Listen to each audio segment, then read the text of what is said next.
Recording in progress.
Good afternoon to everyone. I would like to apologize for being a little bit delayed. We welcome you in this first meeting, and I would like to thank Deputy Minister of Education, Yakoumaki, for being here, the representative of Metropolitan of Thessaly, Mr. Emil, the General Secretary of the Ministry of Education, General Secretary of Religions, Mr. Giorgos Kaladzis, and all of you in this meeting that falls under the actions of the National Committee Greece 2021. Beginning with the event of celebrating 200 years after the Greek Revolution, Mrs. Yana Angelopoulos has organized a forum to the issue of Greece in 2040. The aim of this forum is to present in a white paper, as it's called, the views and suggestions of institutional special groups and several personalities and intellectuals for the possibilities and permutations of Greece in the following decades, taking into consideration the characteristics of our country, as well as how the global and European landscape is formed. It is within the wider frame of seeing the future. Under these circumstances, and being a member of this committee, we suggested this topic, Orthodoxy and the other in Greece in 2040. Of course, we couldn't succeed in organizing such a feat, so we invited the Academy for Theological Studies of Volos, who has the experience and knowledge in order to organize these roundtables. We should say that the anniversary of the 100 years, Greece is also challenged by various issues. Greeks have developed a civilization, created values for the broader humanity, and the area of Greece was a pathway for creative exchange of ideas between Asia and the West. It was also the place for multiple conflicts, not only ideological, but also political. The revolution was a historical event, significant historical event, that not only different religious traditions were engulfed, but also cultural systems, cultural and political worldviews, as well as social forces that brought about changes in Europe, the Balkans, and Eastern Mediterranean under the Ottoman occupation.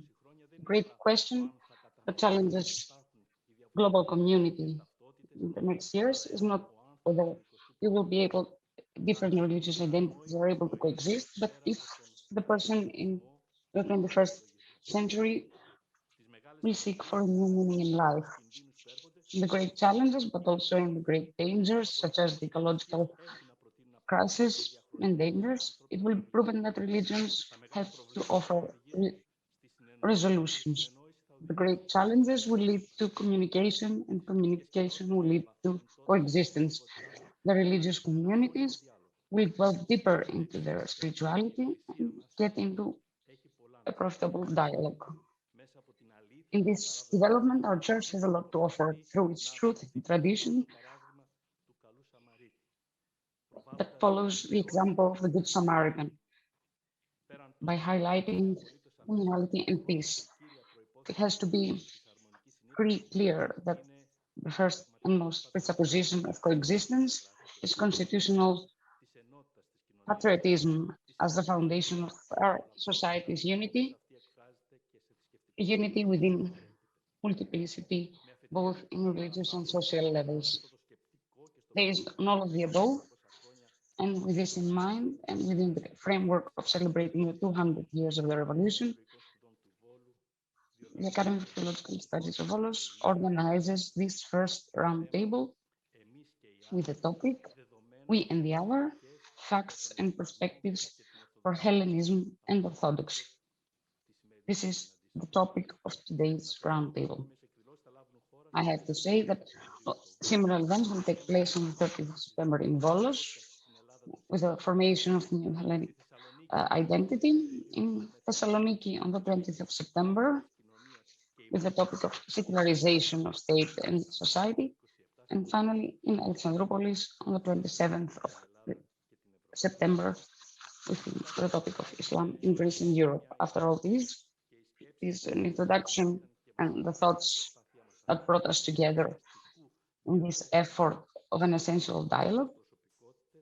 We believe with significant personalities that have been called and responded to our invitation. We will start this course every Monday afternoon in September, so as to the results of these roundtables and will be given on the 19th of October at Zapion Megara in order to be included with all the other texts and presentations in this white Bible. As we begin, with the help and grace of God, we are happy that the first presenter will be His Eminence Metropolitan of Alexandroupolis, Anthimos, who will be the one presenting in this round table. You can use the podium, or you cannot. You can take your mask off.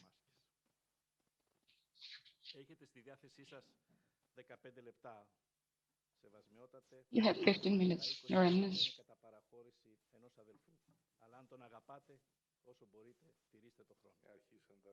Please stay within time frame.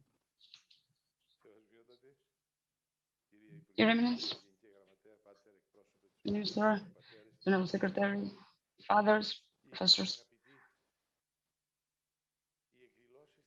dear friends, these events of the committee Greece 2021 and everything that has been written during this anniversary year show that the Greeks, after 200 years, have still not decided upon the truth and the reasons and the events around the historical event of the revolution, which our nation reappeared in the historical scene.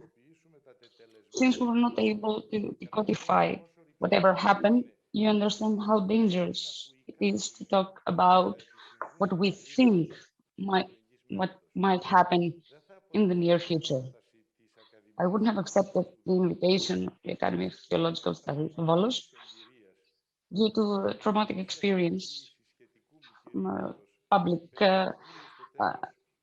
mistreatment of my preaching, after which I heard everything that was listened, but I responded using the words of Gregoris Palamas: "Do not be afraid of my words, but your actions that will make those words true." Remember that in the ancient tragedies, those who were not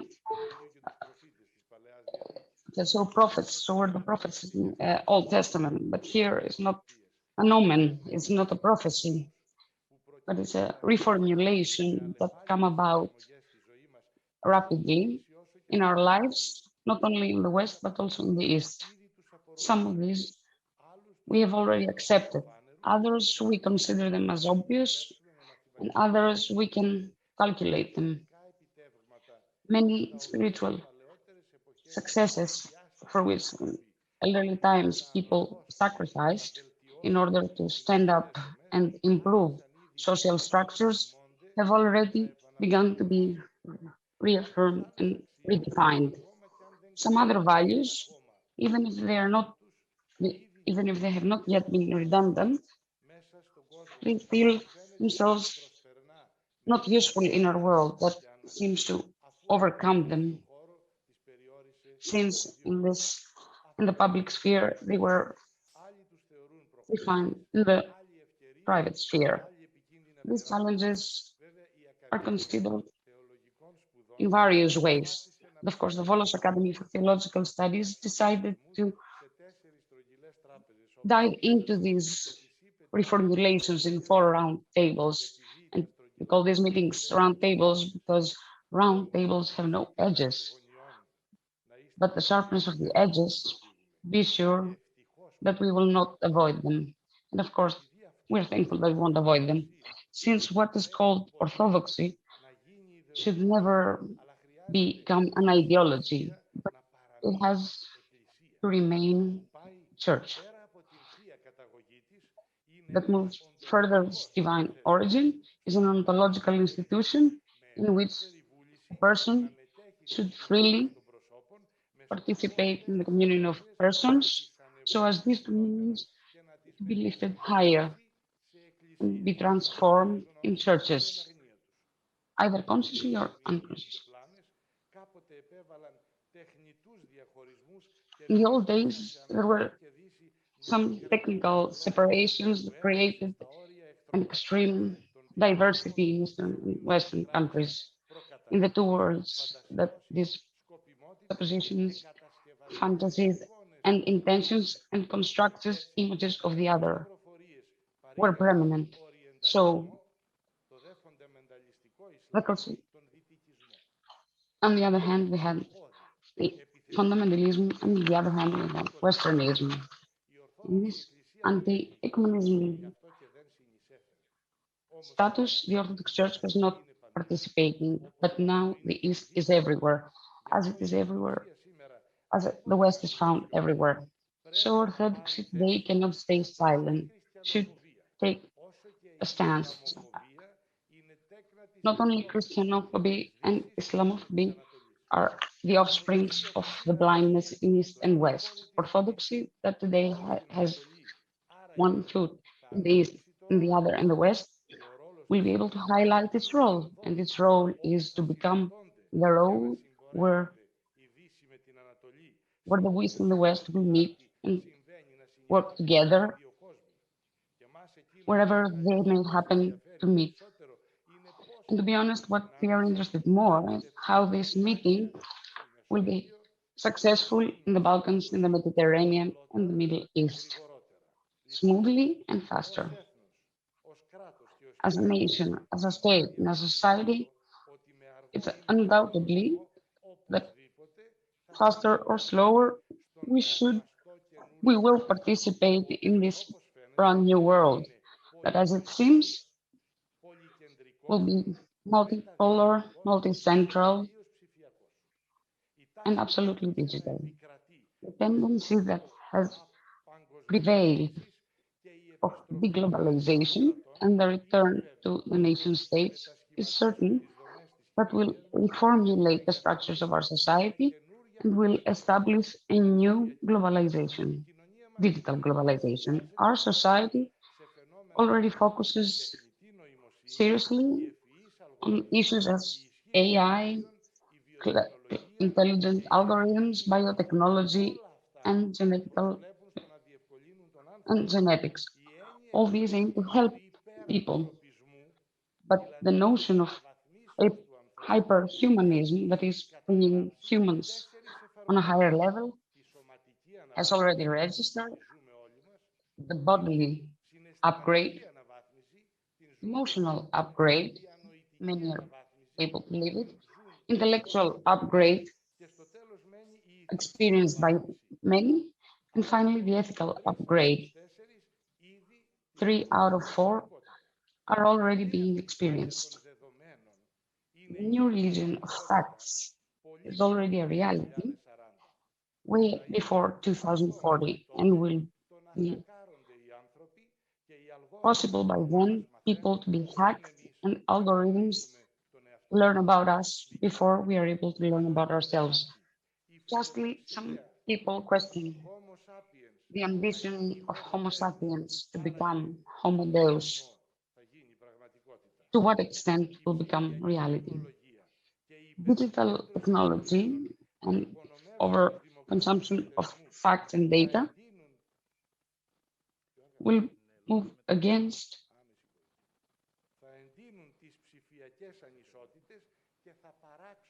will make digital inequalities more intense, create more digital wealth that very few will make use of, since everything will be passed on to multi national companies. So the question will be what was called spying capitalism of controlling the citizens is not a utopia, but it's a reality. Some we are able to experience them even now during the pandemic. Will there be or will they be adopted ethical principles so that it will turn AI to a positive catalyst of evolution of humans?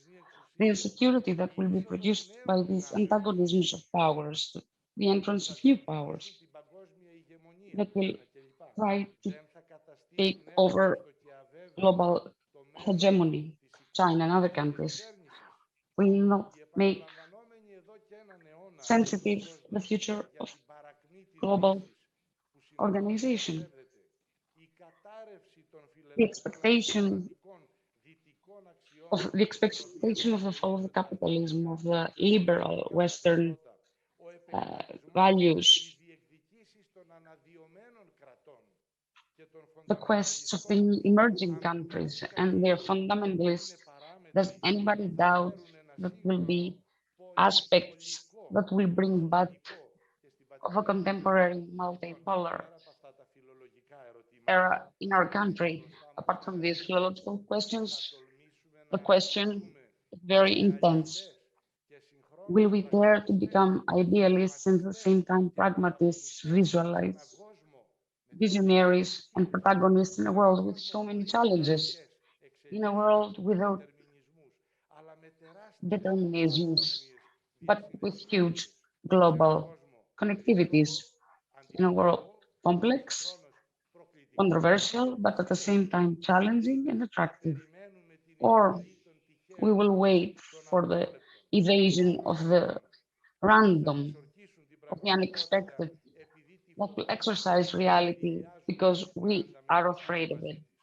We are in fear of challenging them. In this global system, our small country, how many possibilities can have to have an autonomous politics? Few, up to none. That's why we'll need to have many different cooperations in the world of coexistence of religions and cultures. The effort will be huge. Political and cultural map of the world will change, and only those who take it will prevail. In our state, the Orthodox Church of Greece, what will do? It can help, but will it help? Our Christians will experience this reality in their everyday life. They will not be able to deny it, but their church, the one that they want, will they find it by themselves? Not to lead them outside the center, but to support them and giving them the right signs direction? Or will they see their church to be afraid of the facts and exercise the present time and reminiscing on the past and imagine catastrophes and suggesting buying cans, flour, and salt? The life will continue, but the church, which is the being life, will be able to handle all these problems, consciousness, the souls of her children, or will remain incapable to deal with the era that is about to come? We need to help the boat of our country to move strongly in the turbulence of the 21st century, rather than let it be in danger and sink or change route. And then it will remain, the church will remain as a raft, fighting against the waves of contemporary reality. I consider that it's the opportunity of church to prove that this remains the salt of the earth and will still exist when everything is over. The following 20 years already warns us that there will be changes and turbulences that will lead us to new crisis that will highlight the core of human beings. The core of human beings was named as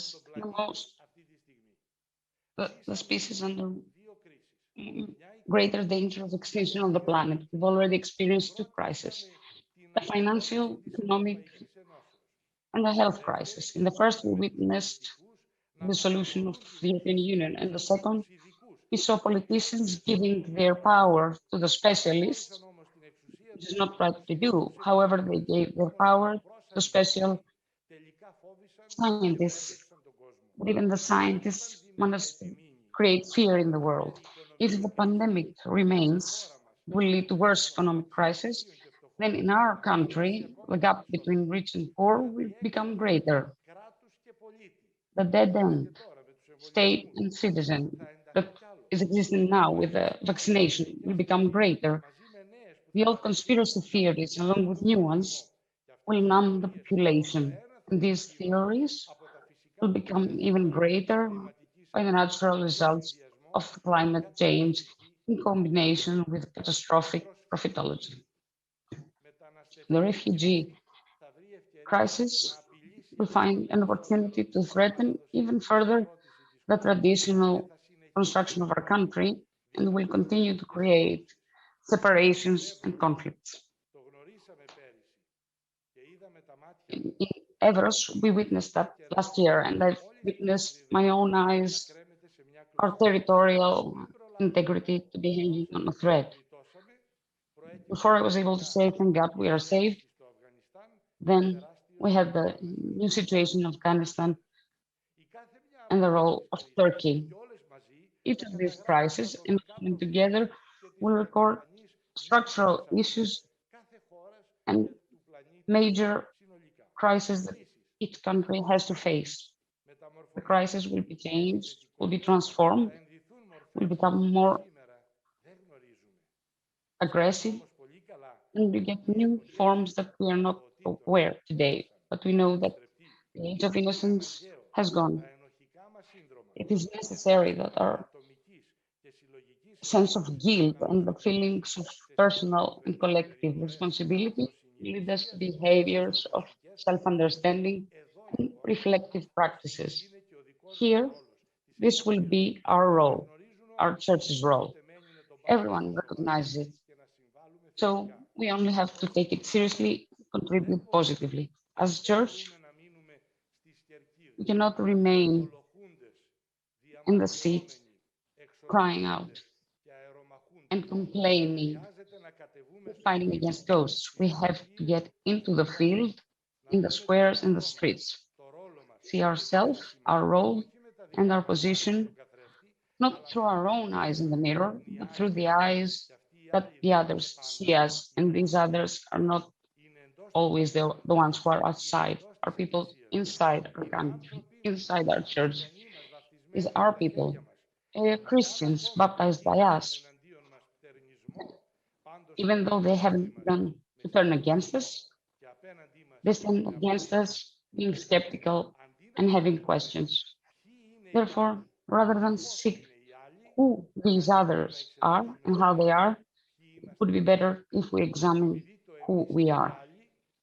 Because us and the other has been proven in many cases that comes from religious and cultural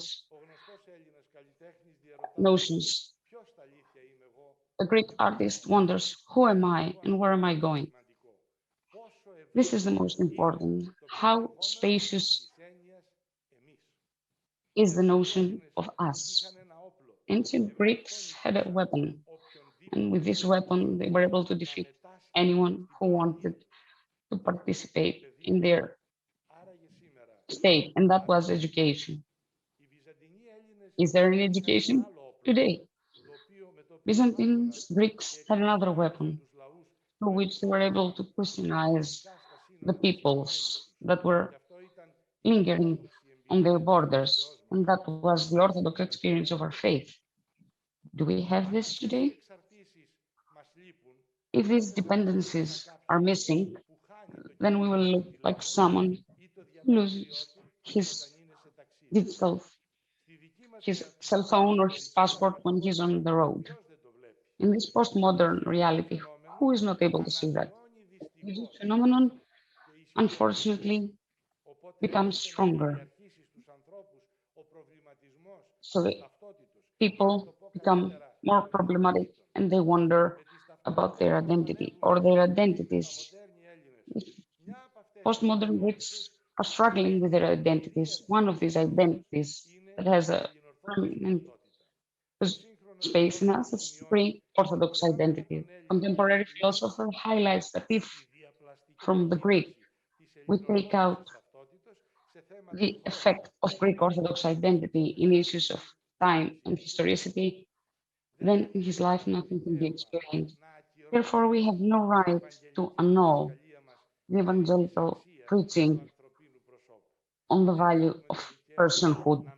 We have no right to remain outside the public sphere because only there we will be able to connect the eschatological with the historical. This orthodox understanding is the only catalyst for us to be able to interpret and intervene positively in tomorrow's secular reality. Today, only orthodoxy has this steady, diachronic, productive confrontation with prejudices and ideas that inflicted the West and the East. These syndromes were expressed from pre-modern times today by religions and doctrines that created a negative frame regarding the respect of equality and otherness of every person. And they now seek for redemption. We give them, so it is the us that needs to have a frame. The question comes again, our national identity, how will it be combined with the religious one? This way, and how will this way be expressed through the Eucharistic society of persons, the democratic and open patriotism, or maybe with theocracy, zealotism, and the reactionary nationalism and oppressive populism? My dear, we are willing as a church to clarify our role and our positions in the face of everything that has come and everything that is coming. As Greeks, we will be able to be here to handle with them. As Orthodox, will we be able to bring new notions to them so as to save those who are drowning? Will we get the raft of the church out in the open sea with the trust in the word of Christ that it will never sink? Or will we leave the church to sink in the harbor, being afraid and with a false feeling that we protect? Are we ready to travel in the past? Are we ready to travel not in the past, but in the future with the faith in Christ and our tradition? 3 days ago, I was in Constantinople in a gathering of the hierarchs of the Ecumenical Throne. And the Ecumenical Patriarch Bartholomew, in his opening presentation, mentioned an example from Hierontykon, one of the most famous fathers of the desert from the 4th century. Saint Serapion went to Rome, and there we told him about a famous ascetism who lived in a small room without ever leaving this room. This Saint Serapion visited her and asked her, "Why do you sit here?" And she responded, "I'm not sitting, I travel." And the Patriarch, addressing the hierarchs, explained to us, being a bishop means, among other things, means that you are a traveler. It is essentially the travel between the cross and the 3-day resurrection of Christ.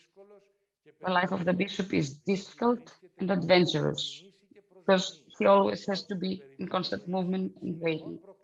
It's a life of constant challenges, turbulences, and adventures. that is constant crucifixions and resurrections. The bishop living and moving in the world participates in the tragedy of humankind, or rather, the tragedy of humankind becomes his personal hypothesis. What do we need? Trust in the church and respect to the cloak of Christ.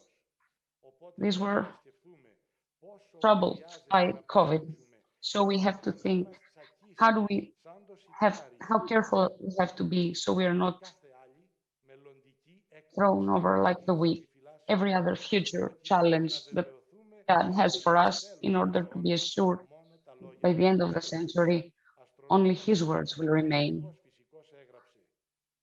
An astronomist wrote, for the scientist that has lived with faith in the power of logic, history ends as a bad dream. You have climbed the mountains.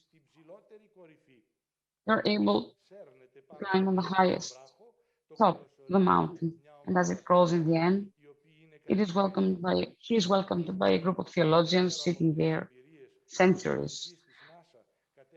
I don't know which experience the director of NASA reached to this conclusion, but I know very well that the pastoral work of our church should be the way in which the sacraments of God will make even more feasible, and so that they become simpler, understood better, and experienced better, be of positive effect to the modern world in every era of the Lord. Thank you very much.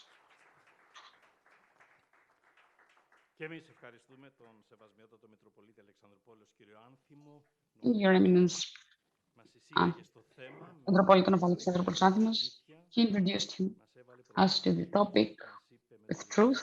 He posed several questions, and he gave us, with his personal way, having the experience of phrase. Thank you, Your Eminence. The challenges remain, and I hope that we have a fruitful dialogue. I remind everyone that we are in a process of discussion of the Greek Orthodoxy and the other in Greece in 2040. Today's topic has a title, Facts and Perspectives for Hellenism and Orthodoxy, and the second presenter is Professor Emeritus of the University of Sorbonne, permanent representative of Greece at OECD, Mr. Yorgos Prevelakis. We thank him for accepting our invitation. I'm sure that we have an intense presentation and an effort to approach the topic of Greek and Orthodoxy. Thank you, Your Eminence, others, Mr. General Secretary. I'm very happy to be here with you in this meeting, in this rich meeting. It's not very easy to speak after His Eminence of Alexandroupolis. Someone feels very little after this panoramic and deep analysis. And I would just like following his tracks. He showed us in front of what great challenges we are. Of course, next to these challenges, opportunities may also exist. And he told us that in order to deal with all this, priority should be not to see outwards, but see inwards, who we are. And this is a question that troubles me for a long time. One of the last books has this title, Who We Are, The Politics of Greek Identity, because I think that this is where we have problems in knowing ourselves. And I tried in that book not only to give some evidence and facts about the Greek identity, but also to discuss what means identity. We have learned that identity is something immovable, static. In reality, identity should seem static, because how can you believe and connect with an identity that changes? So that in order for identity to work, should persuade us that is immovable. But identity changes because the identity is the means through which societies adjust to the environment. And since the environment changes, so do societies need to adjust their identities. And if we think a little bit about our experience, our national experience, what was the problem with the term national and what it means and how it's understood, we will see that our identity has changed over and over again, has developed. We only need to mention how our forefathers called themselves. Romani. That means the Orthodox of the Ottoman Empire. And then we move to Hellenes, a notion in which elements that came from the West gotten into the Western way, how the Western way understood antiquity, understood, not exactly knew antiquity. Nobody knows antiquity. We cannot travel back in time. Therefore, we talk about constructions. Therefore, very quickly, one can realize that our identity is something that has changed over and over again. What is the problem? The problem is this thought, this problematic of identity, we have kind of left it out. We remain stable. And we have formulated an understanding of the broader world. These generalizations are somehow dangerous, but more or less, what we experience today is something static, eternal, that existed in the past and will still exist in the future. However, what we live today is what was formulated in the past 2 centuries from the creation of the Greek state, according to a prototype, a model that was introduced by the West and that was formulated in the West under certain conditions that we know of.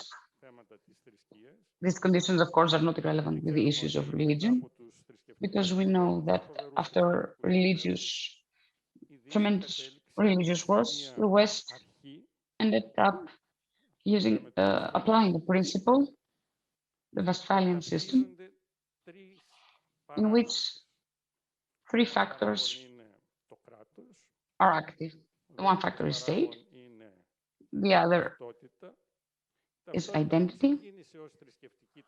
Identity that began as religious identity, Catholics, Protestants, but later on it reformulated and got the character of linguistic. And the third element, also territory.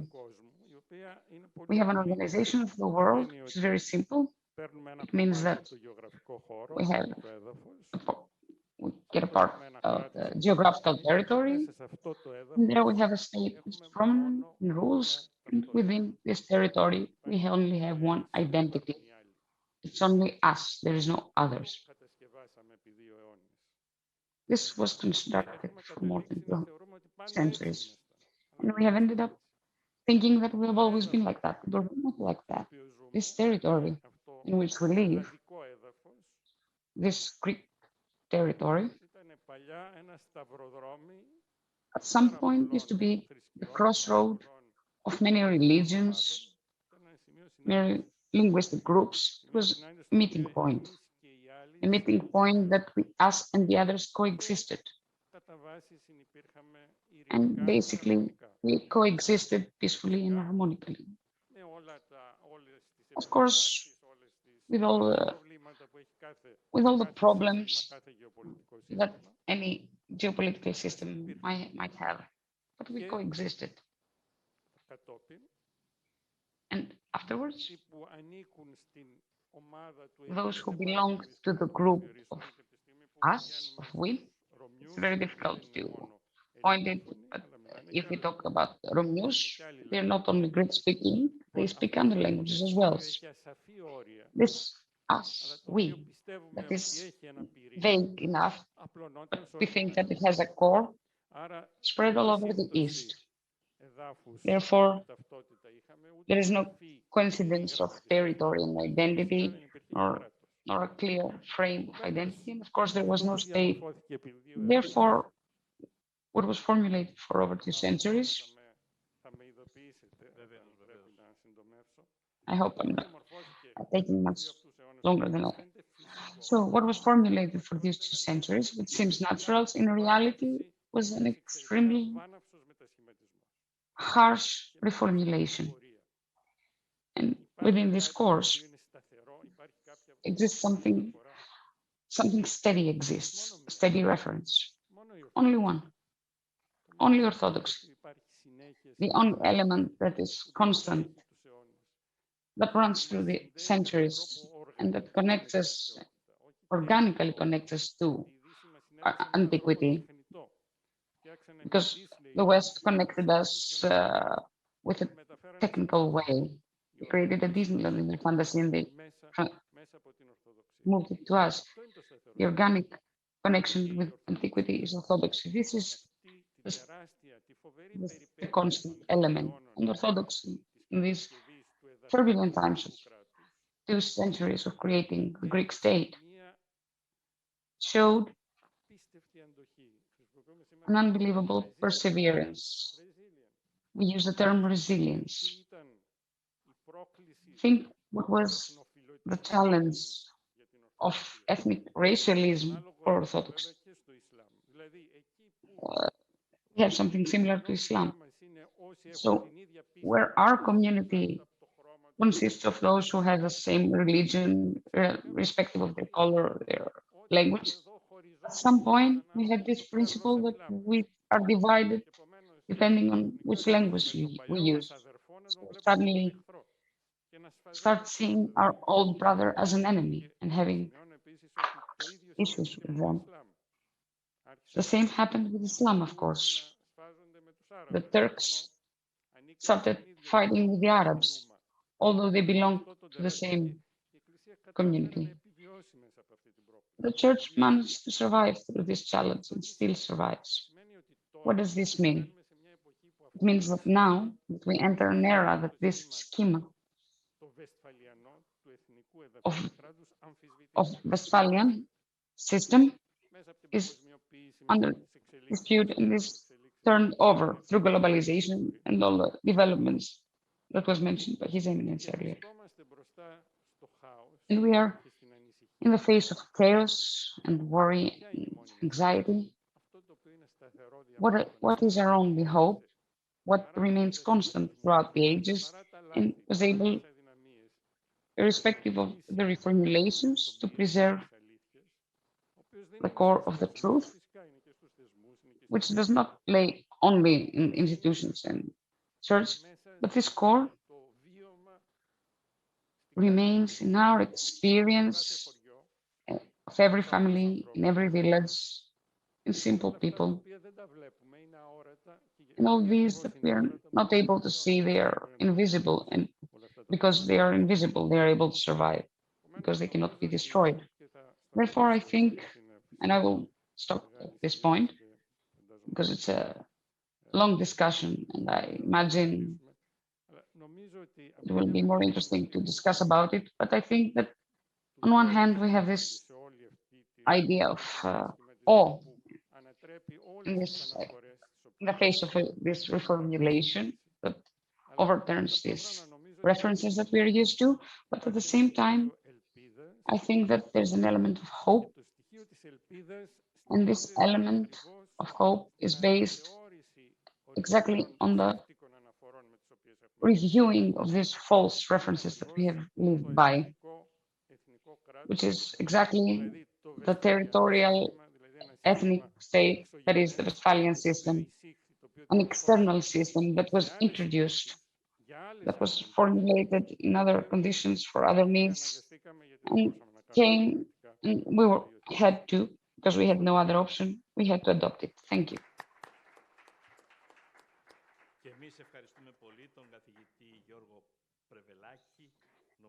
We'd like to thank Professor Prevelakis. I think that by moving further with the challenge of His Eminence, he gave us certain notions of this, such as the notion of identity, what does it mean, national state, and territorial integrity. And of course, he talked to us about a steady access, a steady reference, diachronically, which is orthodoxy.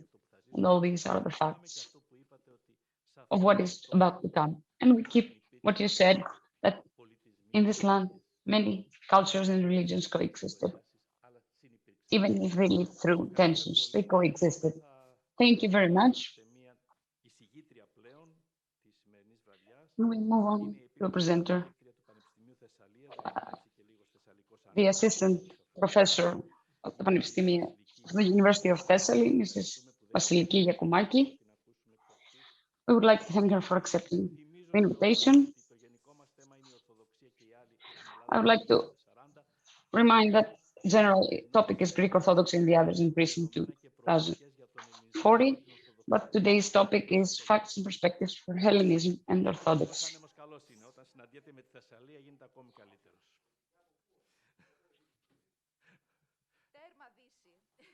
Τώρα μιλάμε για τις περιοχές της Κρήτης, κύριε Γενικέ. Βλέπετε. Μετά μιλάμε για εθνικισμούς. Είναι και οι τοπικισμοί που πρέπει να μας απασχολήσουν. Έχετε το λόγο και σας ευχαριστούμε. Σας ευχαριστώ εγώ. Είναι τιμή μου η πρόσκληση αυτή. Thank you. It's my honor to be invited here. In order to help you better understand, I would like to clarify first which position I talk by, but because anthropologists, this position justifies what experience I have on the topic and possibility to make verifications. Apart from the academic field where I work, I have a responsibility, an extra academic responsibility institutional that has to do with religious things and religious worlds. For today's topic, that is the role of Greek Orthodoxy in the face of the other, and the contemporary state, Mediterranean, Balkans, Greece, I draw from a long working experience in the field of organizations, of cultural administration, that is non-governmental organizations. My responsibility and duty is to work with issues of memory with a point of reference, a religious place, a very historical otherness, other religious collectivity in Greek society today, and this relation, other religious collectivities enter. I will mention what they are. But first, let me state my basic idea. Studying the ways through which the institutional Orthodox world chooses to construct a public image for himself in the present, in relations with other religious collectivities, I have to offer in this, contribute in this discussion something that we might all be able to accept, that there is a tendency for extroversion on the side of the church and the institutional church. I have to be kind of careful with the use of the word extroversion. But what social anthropology can highlight is the process of this extroversion, precisely because these routes are very complex.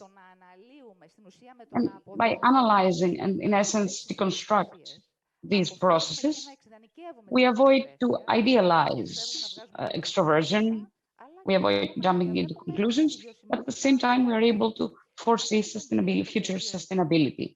from the field experience, one can observe that extroversion that I observe of the Orthodox world, the Church, is performed in a disparate way, and in many cases, not organically. It includes an awkwardness, inattentions.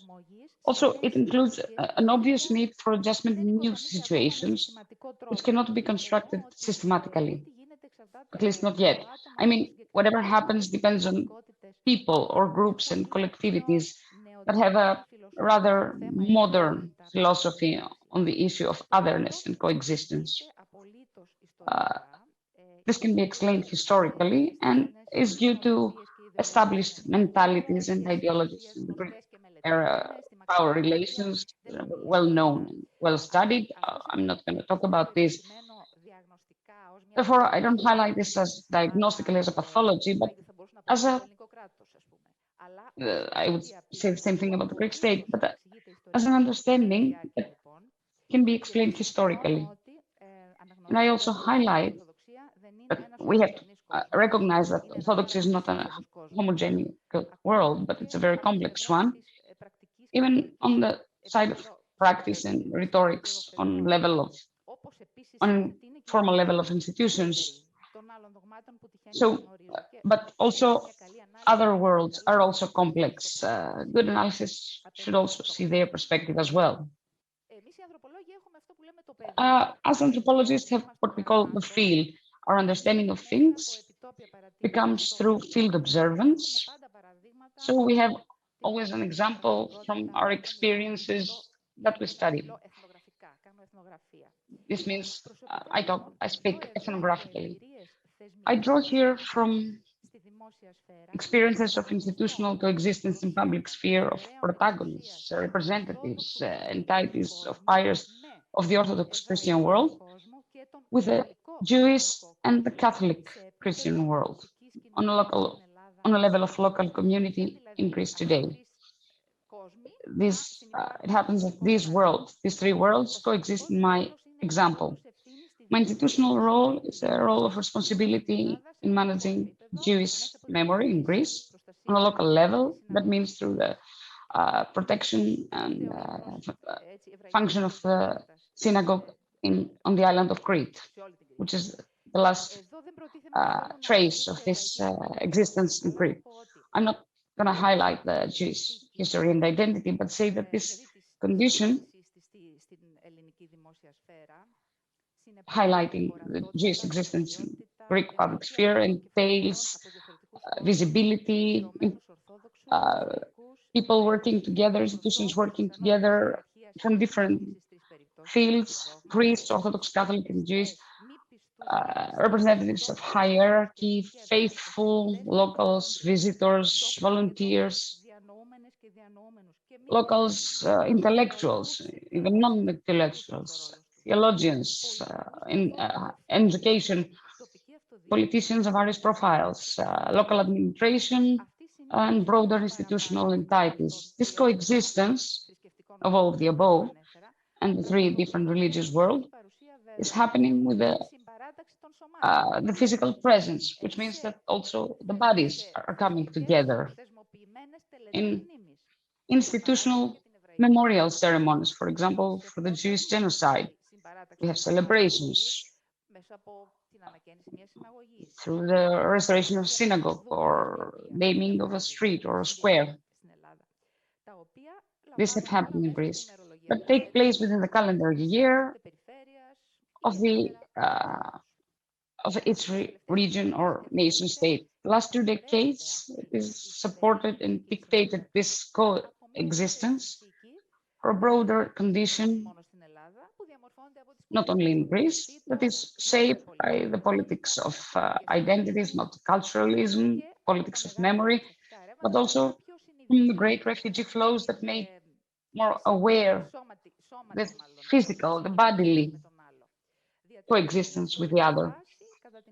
We go through a historical phase during which the official version of national identity is not monopolized by a version of Greekness that has one legitimate religion, one legitimized religion. Due to the nature of our meeting, I have to be short. I cannot get into analysis, but I have offer an overview of these critical anthropological moments of coexistence. I can only tell you what I've realized.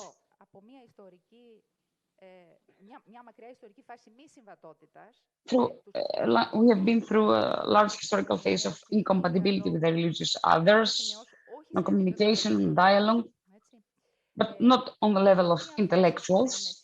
We walk towards a phase of consent of compatibility with the elements of mass and publicity. Once again, I have to highlight that intellectuals and theologians are a whole different story. Therefore, we have this is rather a view of coexistence and inclusion of liberal spirit, which is more available for the public sphere. This is what I meant with the word extroversion that I use in a quite rough way, though. Stance of this Orthodox world towards the religious others in Greece should be seen more as a need of adjustment in new conditions. I here highlight again, I'm not talking about practices on a level of logians, theologians, and intelligentsia, which is a special social category. Indeed, the Orthodox world experiences a transition, but this transition, as every social phenomenon, this transition includes both the old and the new. Gramsci said that the old is dying and the new cannot be born. Of course, he was using this in a different framework and the crisis of hegemonies. But I think it kind of fits here. That's why I talked about the awkwardness of the church, and I'm quoting awkwardness. I'm not critical against someone. And awkwardness as something that causes some inconvenience. I consider that this a necessary, desired, and intentional transition takes place. So we have a new public face for the church, which can be compatible with the new realities. This transition that can include in my ethnographical example in the field, common memorial service for the deaths of the Auschwitz, which are both Christian Orthodox, Catholics, and Jewish. So this transition may not be a necessary priority in the mainstream mentality of all the institutions in church. But also someone will be able to see mentality, emotional variety, emotional range, fear, shame, even overwhelming readiness. Priests, I think that they are a very privileged field to study this condition, so are theologians and educators, because these are the people of the institutional reality, immediate experience of this transformation. The priests are often, we observe after field research, that they are trapped between old and new agendas. There's also a self-perception of Christian cultural superiority, parochial sense of cultural superiority, and the primordial perception of the other, the Jew, as an abject element, historically speaking.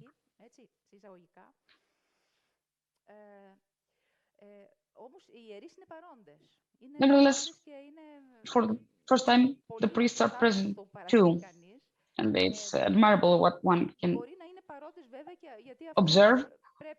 They can be present because they have to be there. It's politically correct to be there. It's good for the church's public image.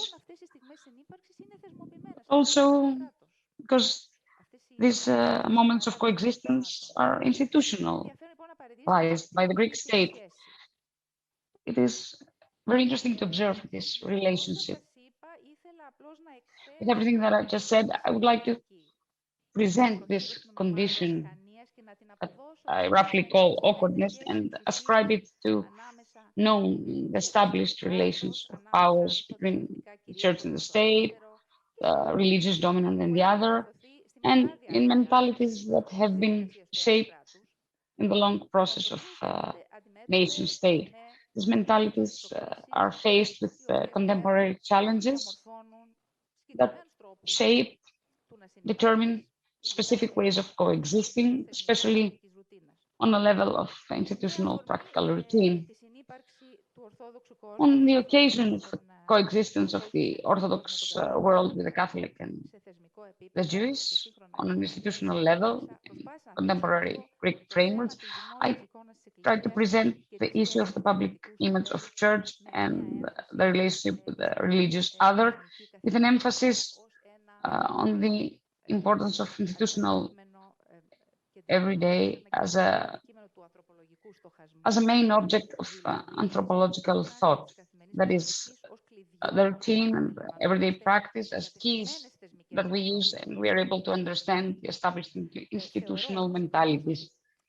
At the same time, I consider that it's not that important who is the contextual religious other.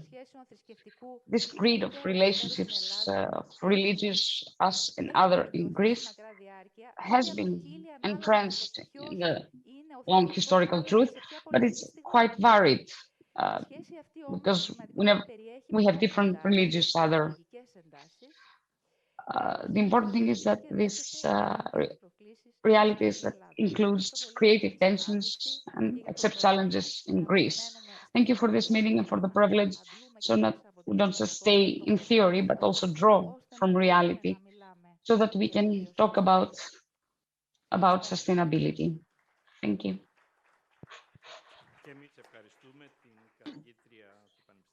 We'd also like to thank Professor at the University of Thessaly, Assistant Professor Vassiliki Yakoumaki.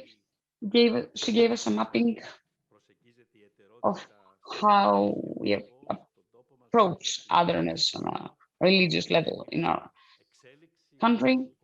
She can observe an evolution. This also has to do with the locality and the circumstances, as for example, in Crete and Volos, what coexistence with the Jewish community means, what means working together with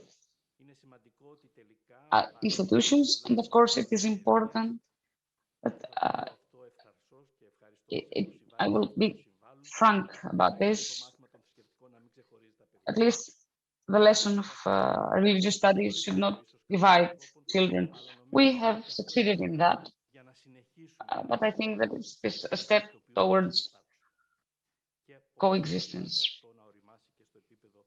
And it's up to us that this matures on the level of each priest that should feel responsible for everyone that are around him. And we as bishops have a consciousness that we are not just ministers of the Orthodox, but we have a responsibility for a community that coexists, even though we may have religious differences. And this round table will be concluded with Professor Church History at the Faculty of Theology at the University of Athens, Mr. Dimitrios. Moschos is a member of the Board of Directors Academy, Volos Academy. We coexist in other efforts as well. I'd like to thank him for what he has to offer, and I hope he remains in time, because this way we will feel we have a chance to get into a discussion. Thank you very much. Your Eminences, your fathers,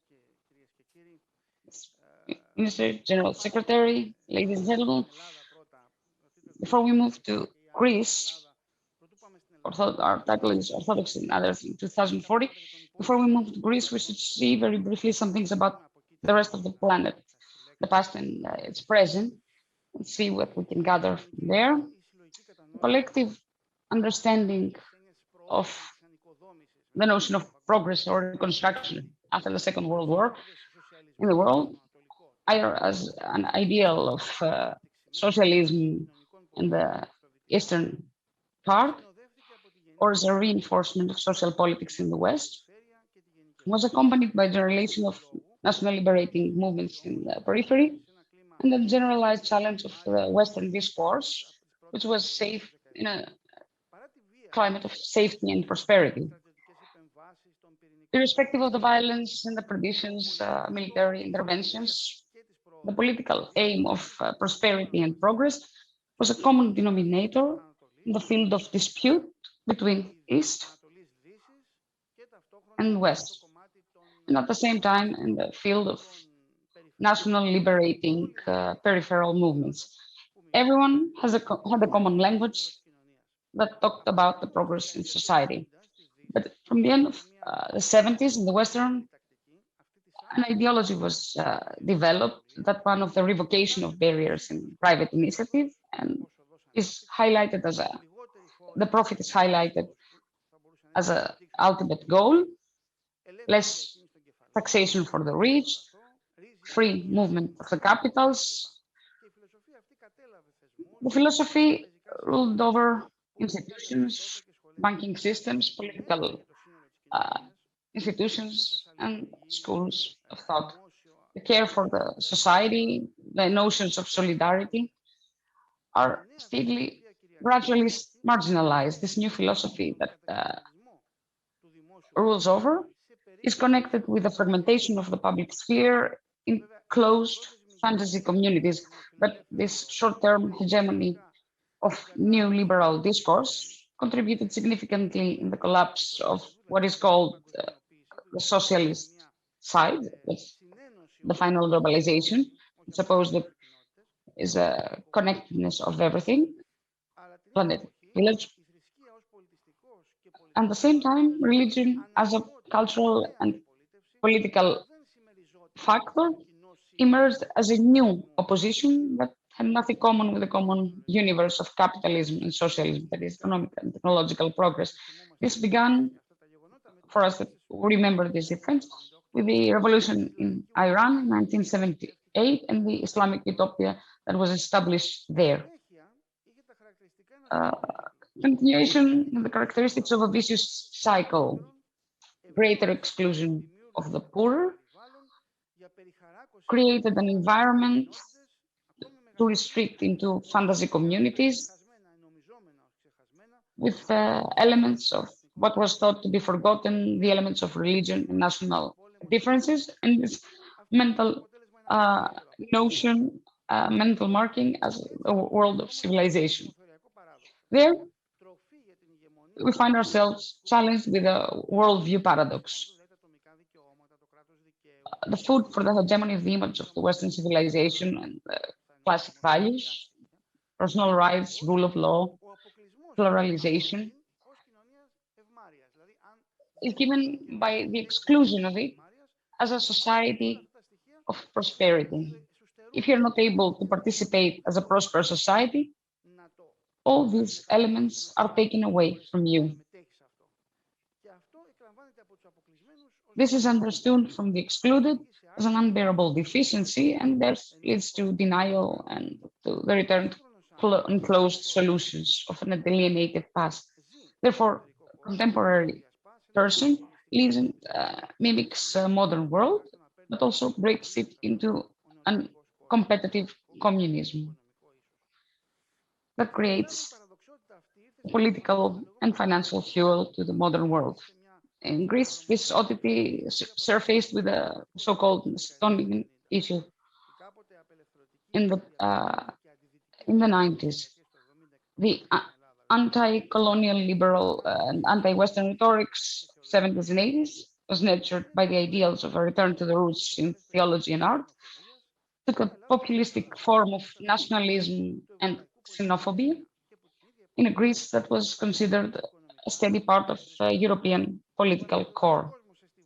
This graduated world in levels of excluded became more evident with the crisis of 2010. Greece became something like Janus. On one perspective, it's a European power, but financially, economically, is a colony. for the broader area still remains a part of the European core. This displays this graduated building of the world, and this worldview contradiction became reality with the politics of the United States, Middle East, and Asia. Of course, we also had the climate crisis. So we are in the we had a radical secularization of the state, but a new role of religion in political discourse, globalization, but the rise of seclusionary national or religious radical movements, the broadening of the notion of personal right, but tendency for autocratic governments that is evident everywhere. A recent expression of this contradiction is the pandemic. On one hand, we had antagonisms and accusations, but on the other hand, we need cooperation. But at this point, what can Greece do? The Orthodox Church, 200 years after 1821, the easy solution would be to use this memory so as to return back to the historical community, called piety, Greekness, Orthodox culture, fathers in their thought, monasticism. These are key elements or slogans that include this effort to return to the inner part in the past, far away from external dangers and the dangers others, no matter how they are defined geopolitically, religiously, culturally. These terms are used by self-organized groups in groups of nets of people that discovered orthodoxy around monasteries, parishes, or monks, priests, or bishops, or in internet communities, blogs, websites, groups in social media, and in the majority, but not in totality, they reproduce dangers of the danger of Islamization. They attack every other different approach to the rest of Christianity. They attack the uncontrollable overbearing entitlement of the West, new order of things, globalization, the alienation of education. In some cases, they use with national issues. They also attack to the opposition within the walls with a so-called progressive theology of love, because they think that they move forward the compliance of the Orthodox faith, notions of secular global notions that show tolerance and provide cover to this new world order that is the evil. But characterizing this tendency as national or conservative obscures the issue. In reality, is the use of national memory in Orthodox theological discourse for the creation of a seclusionary identity. This would be the easy way, the easy solution. But there's also the difficult solution. The revolution of 1821 was a historical event that different religious traditions became in conflict, but different cultural and political and ideological worldviews. As it was described by Mr. Prevelakis, it was a very difficult process of alienation.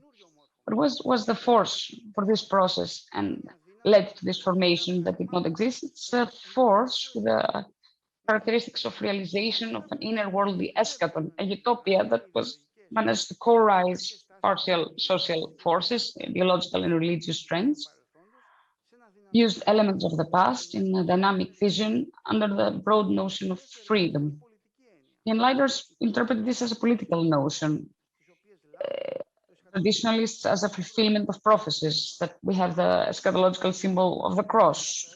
In Thurios, we see Rigas Phareos, a representative of Greek Enlightenment, and writing that the cross should shine on land and the sea.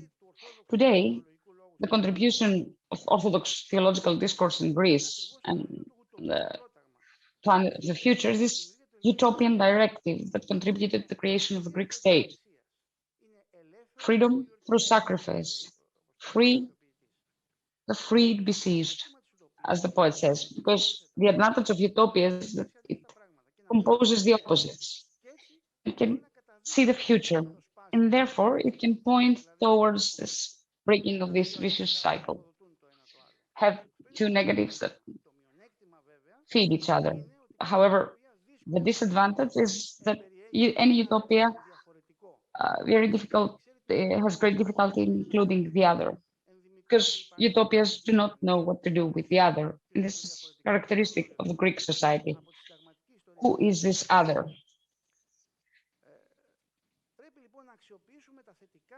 We should take advantage of the positives of utopia in these new conditions, solving its basic problem, the fortune of the other. Only if we realize that our communal identity is not a closed event of the past, but it's continuously formulated, and we learn to do it by submitting ourselves to the logic of the gospel. But this is really difficult for everyone. The powerful of the nations rule through oppression, Christians through the ministry, the fellow human beings. Not international politics, it's logical to create coalitions with the enemies of our enemies, belonging international trust in coalitions, and arm our countries. In the apocalyptic thought of the Christians, the cross that will appear before the end of the world, before the second coming, will cover the heaven of the human history. For example, in the Gospel of Matthew, this eschatological sign in Greece, because it came as a utopia, came to adorn the Greek flag, because the Greek flag has only a cross, nothing else. Why did we use that? It's also a program. The sacrifice on the cross is to overrule this rationale of power. So theological discourse should move to a more humane society, not by bargaining rationale of guilt. Why do you take care of the others and why don't you take care of our children? That builds walls, but spreading the trust that comes from the fact that love overbears death, and after the resurrection of him whose name we bear. I don't think that all these are something, an underwhelming progressive theology. It's the core of what constitutes the Greek example. A couple of examples, and I will be done with it. For example, we listen for the army preparations against the flow of refugees coming. It would be good to hear about preparations for processes becoming shorter identification and asylum giving, and structures that would offer crucial help, not through NGOs. Apart from the very significant contribution of these people over there, they are not all suspects and slave traders. For real help towards those people who have need and essential support to the countries of origin. A fact that would, of course, take out funds and prosperity from our country, but also a formulation of our identity so that it includes the spiritual world of the other. Therefore, lesser wealth and power, but more humane and sustainable existence.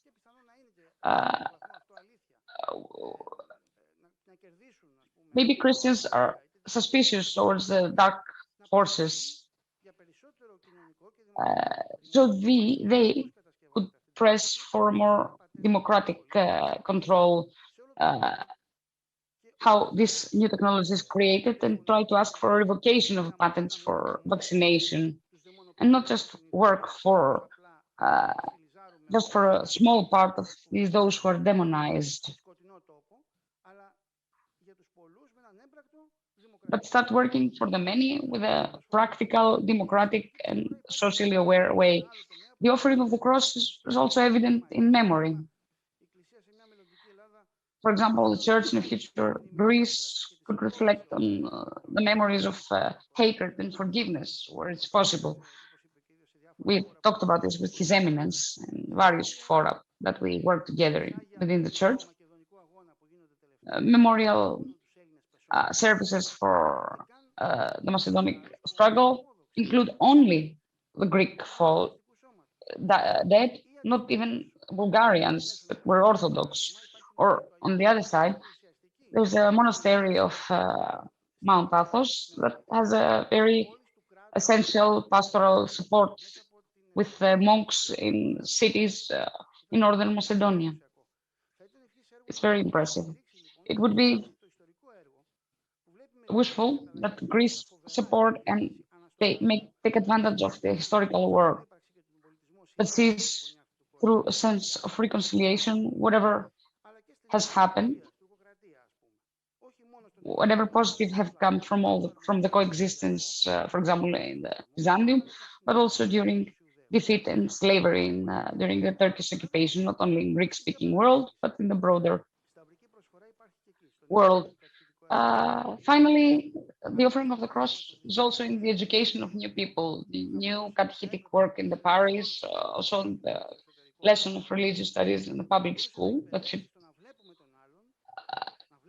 train us to be able to see the other, that the other becomes visible, but also we will be trained so that the other will also be trained to allow us to become his fellow neighbors. These are few ideas so that the Orthodox in Greece will not see these coming difficult times as a tool for fear, so that we find ourselves in a sect that will reproduce the problem of segregation of life, but as a challenge for opening ministry and bridges of love for the other in and outside the country, not reminiscing the past, but prophesying a common future. Thank you very much. Ευχαριστούμε πολύ τον καθηγητή της Θεολογικής Σχολής του Πανεπιστημίου των Αθηνών, τον κύριο Δημήτριο Μόσχο. We would like to thank Professor Dimitrios Moschos. He spoke truly, and he offered suggestions. Of course, now the presentations of the roundtable has concluded. I will now moderate the discussion. Whoever wishes to ask, questions will be made here and the response will take place in the end.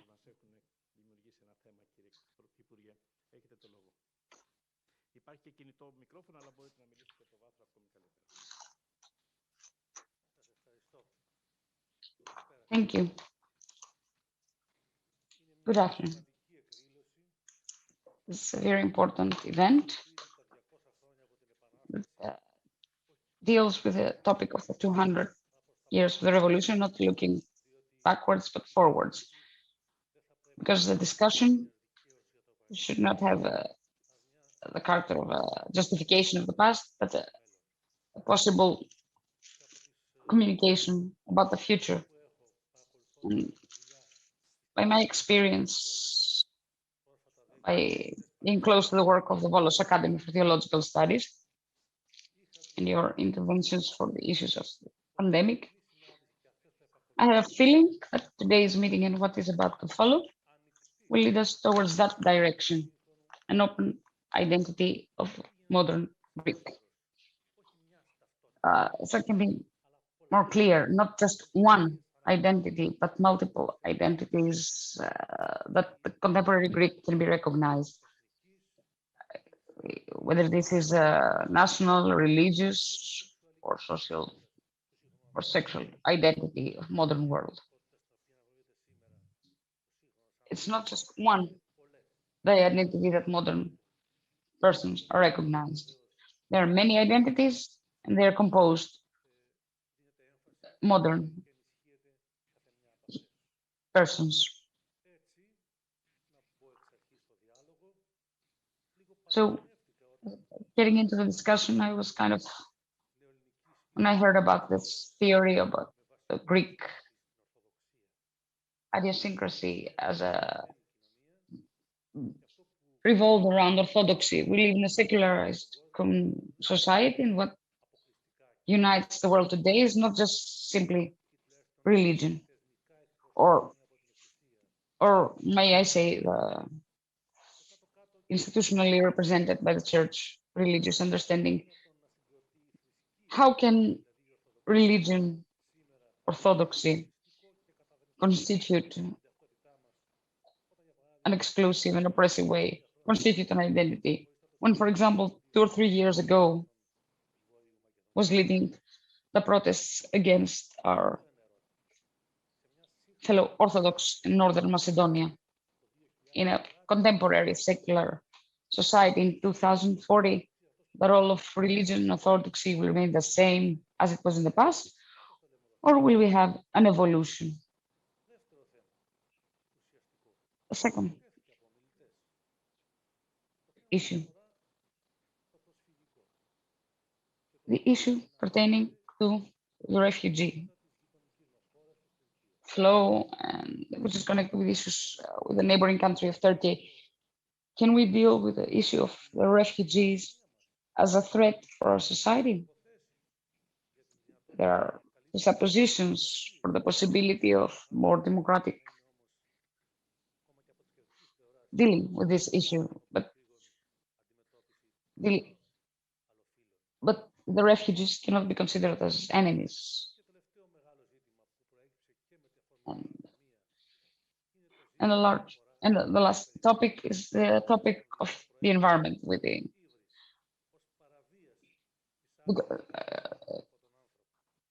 being based on the pandemic that was the result.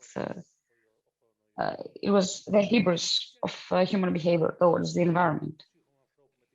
What is the relationship of modern people to nature? Church, have we all gotten into an understanding of unlimited exploitation of the natural environment? I heard Mr. Prevelakis, who mentioned the issue of territory, and I thought of Latour, who talked about territory, but also for the need of development, bringing a halt to the development in the modern world. And I conclude,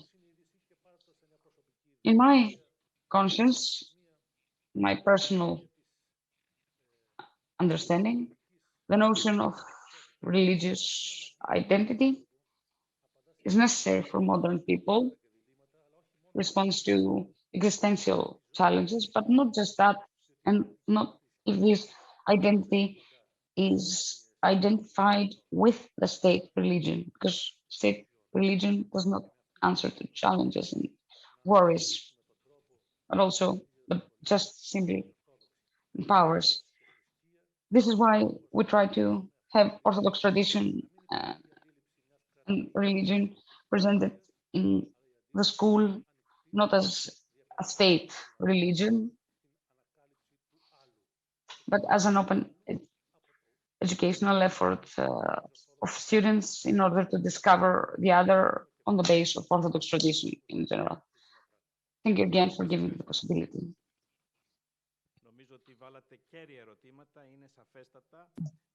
Your questions were crucial. So we have an issue here.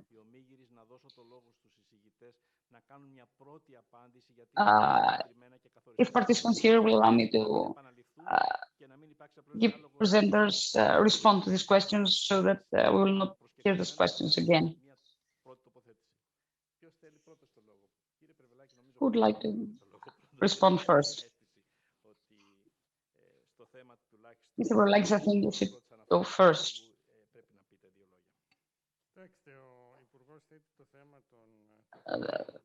Minister talked about the issue of identity, which is huge. It's a huge issue that needs a long discussion and cannot be dealt briefly. It depends on how we define identity. But my approach comes from my scientific field, which is geopolitics. And I come from a tradition from a very important geographer, Jean Godman, who tried to resolve this inconsistency on the term of identity using the term iconography, which is the identity that has a function.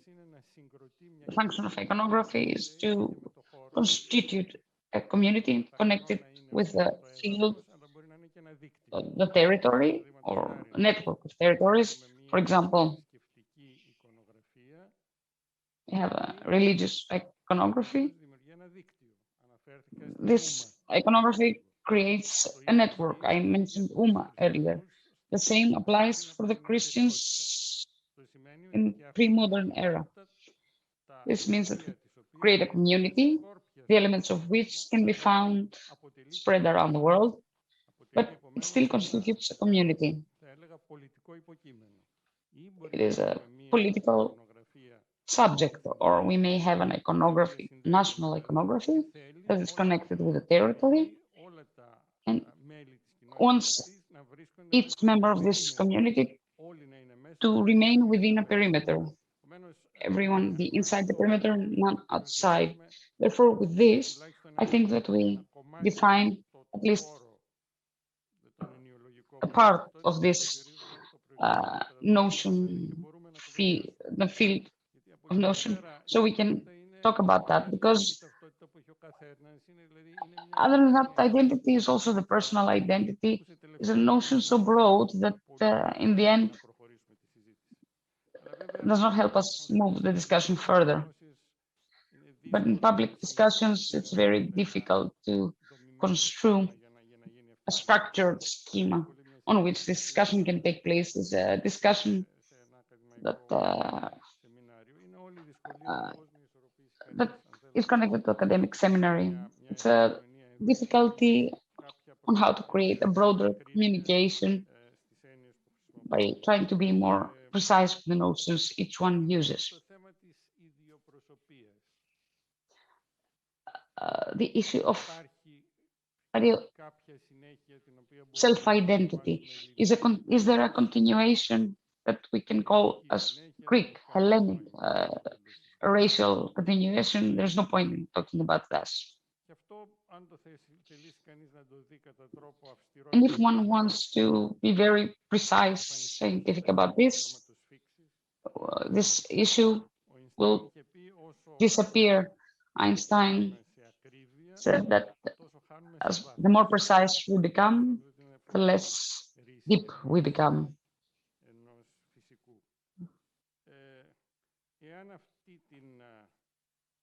If this sense of continuation, we wish to confine it and try to prescribe it very specifically, it's over. It will disappear. I don't want to do that. But also, this is a decision, a political and cultural decision.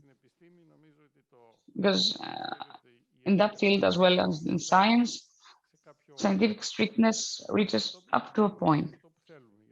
And then we also include aspects that we want, because we're not the perfect minds that will find the truth. Therefore, we approach the truth in a subjective way. Therefore, I register in a logic that agrees that there is a continuation, but this continuation is very fluid, with boundaries that are very vague, moving to other cultures and civilizations. For example, are the Arabs Greeks? One could say yes, since Greek civilization has been in connection with the Arabic civilization and way of thought. I think that this is an issue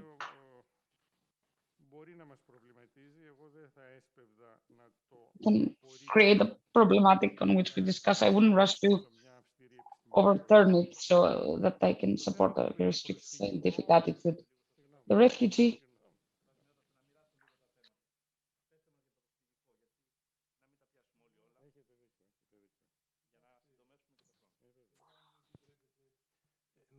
if you allow me, I think that what our minister said were things of the past. I don't think that it's something new when the cathedral in Paris was burned. The state took over to get into the renovation after the suggestion of the Mufti of the Paris, because he said that this building was made to glorify God. This politics of equal distances from every spiritual civilizations that are connected with religion, I think that's, I believe that it is a thing of the past, even in Europe. If the people that used to come and still come in Greece, I see them in Evros. If I ask something different, freedom, self-offering, search for a better life, it would be something that we would have to respect. But you see that they put forward their faith, they destroy churches whenever they can, and what connects them is la ilaha illallah. No matter if they come from different countries, and as long as they are in small numbers, then they can remain peaceful and not ask of things. The moment they become more powerful is what we see in Europe. In Europe nowadays, they don't keep equal distances. There is this idiosyncrasy of people. Every people in the world have this tradition. So when the state does not help, so as without depriving anyone of anything. Me, myself, in Alexandroupolis, the Muslims consider bishops their protectors, and we are their protectors. I would never allow for a Muslim to live just because he or she is a Muslim. But they will have to respect our country and our faith. We had provocating events back then, and with the Muslim member of the parliament back then, we had common announcements. We don't have a problem with race, but those newcomers are full with the wish to create Islamic forces in the area. So the state needs to have a long-standing spirituality, not just this because this is connected with the constitution, but so as that the state will not allow for further polarizations in the people. At some point, we have to respect the self-identity of the majority without affecting and without behaving negatively towards any minority or religion or cultural tradition. We will not make people believe, but we will try to help them embrace the spiritual tradition of this world. The way we have to respect their tradition when we visit a Muslim country. When I visit Turkey, for example, I will never ask for alcohol, or when the muftis visit Alexandroupolis, I will never offer them alcohol out of respect for what they are. We need to keep something, otherwise people will become polarized. The fear towards the foreign or the other will be based on the carriage of religion. I fear for Europe. Europe, in the name of Christ, which he never believed, Europe will call on Christianity so as to suppress Islam, because Europe is afraid of Islam. And then we'll see religious wars in Europe. Thank God in Greece, we don't have such a history, such a background. But if something like that happens in Thrace, the Muslims know that we will protect them. And this happened in the past. An official from the Muslim community was kept safe by the bishop in the bishop's house and kept him safe from the Bulgarians. I mean, there must be a continuing spiritual line in the state, in education, in society, in the national holidays, without depriving anyone of anything. Have a form of homogeneity. We've seen the European example that it was not successful, no matter how hard they try, that they are secular, they are proud of being secular states, they keep equal distances. This was not successful. And something very dangerous lays underneath. The egg of the snake is kept. Thank God in Greece, our church does not allow to have such issues. I, I, I would like you to understand this. Not because it's something mentioned by the Constitution, the teaching of the church does not allow to hurt the other. The church makes you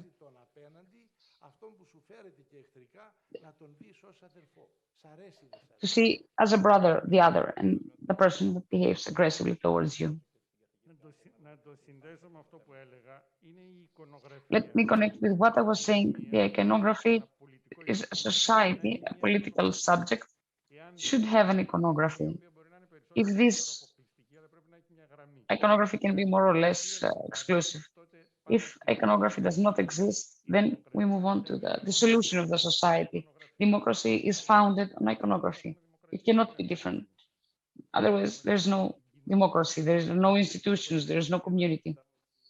I have the feeling that Mr. Prevelakis asked for something common. And this is a basic question, what will the common feature will be? Your Eminence, Your Eminence, I think that the question was not addressed towards me, so I'd like you to answer. I understand the question Mr. Phyllis has and where this question comes from, but I understand the tension of the discussion, but up to that point. I would like to thank Mr. Phyllis for posing the issues that we are faced with, and we should also have I have the experience for an interview in Veria where the common question was posed to two people, myself and a professor that comes from a non-religious aspect, from secularization in the ICT, and we coincided that we look for a model of our own. Because in the end, both the Anglo-Saxon and French laicite did not prevent Islamophobia in Europe. This is the question. Can we create in our territory a condition that will allow to what we call as a constitutionally major a religion that create these presuppositions so that the other will not be afflicted and will be free to live the way they want by respecting our tradition. A living church that says that the other is an image of God can succeed that. But this church has to be alive and move away from nationalisms and models and say that today we can still find a way in this land. What was Thessaloniki like not many years ago?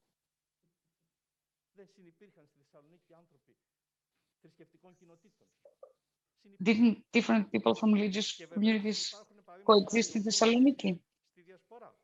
And for example, we have the Orthodox in diaspora that live with non-Orthodox populations, with Jewish, with Muslims, and continue to be incorporated. And at the same time, they meet as Greeks and Orthodox in the Orthodox Church. These are experiences.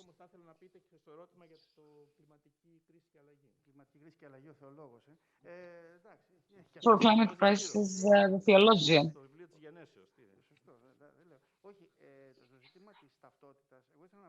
The issue of identity, I would like to say this thing. The issue of identity, this is a process that constantly, for me, the peculiarity is, we say that we don't have this phenomenon of great religious violence in Greece. Because being on the edge all the time, we find a new situation that fights itself. This utopia has a sensitive and continually moving situation. Our identity, we are in a process of continuous seek for identity, and the Orthodox Church in this, the Orthodox discourse, I cannot approach it as an outsider. I'm an insider as an Orthodox theologian. I cannot view this as an outside schema. But I will tell you how this is self-fought from the inside. Thousands of people went to watch the life of a saint in the movies. He's a saint who became a saint in 1961. And in 1991, he was restored as a priest of his church authority. You understand what I'm trying to say? It's a process that keeps fighting itself, what we experience in the church reality. This is what saves this whole situation, rather than having a model, a standard model. And it's especially modern. It falls within the limits of people that seeks to define themselves. But political Islam, to a great extent, is rather a product of exclusion, trying to find an inner identity because everything else seems very absolute. There are researchers that how people, young people in Austria that come from the Balkans that have no connection with any religion become Muslims because they cannot become incorporated in the country because the girls in the same class will become doctors and they don't have any future plans like that. There are data on that. This is based on research. This will give me an identity in a world that I will not understand. If we can work with this, with the power of utopia, for a world that will include them as well in a constructed way. Of course, I agree that the gospel has the facts that remain steady. We have the Good Samaritan, who is the neighbor. This is a. Have you seen what happened in Montenegro the other day? The nationalists, Montenegrins, are opposed to have the new Metropolitan, the Patriarch, because they ask for a church of their own, because they consider that this constitutes an identity. What did the Ukrainians do? And what are they looking for? But you think that it was a autocephaly would be something sought for in 21st century? Wouldn't anyone think that we would be seeking for secularization?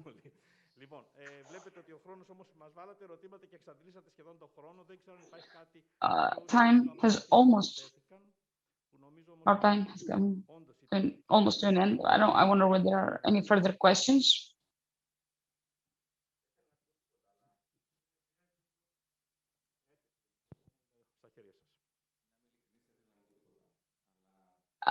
To be honest, I wouldn't like to say anything, but it's very difficult to avoid temptation, and I will give in.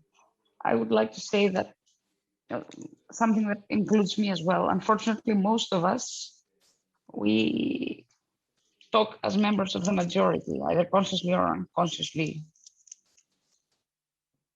Most of us are white, male.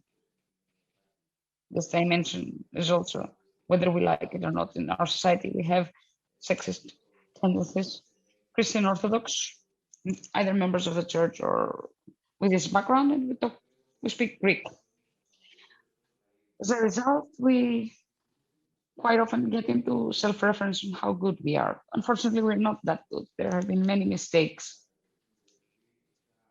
When I was working on my PhD, I was working with texts that treated Greek Catholics that they were enemies of the state. And I refer to Greek Catholics because they were never considered as non-Greeks. It was very characteristic that if someone sees the effort that Greek Muslims are doing just to how hard they struggle in order to secure issues their existence. I recently had a discussion with a Muslim that became a Greek citizen, not for the problems of his religious community, but to tell me, but just to tell me that as a Greek citizen, he would be able to have the Greek flag on his balcony on the 25th of March. Maybe you may be interested more in these stories, but really,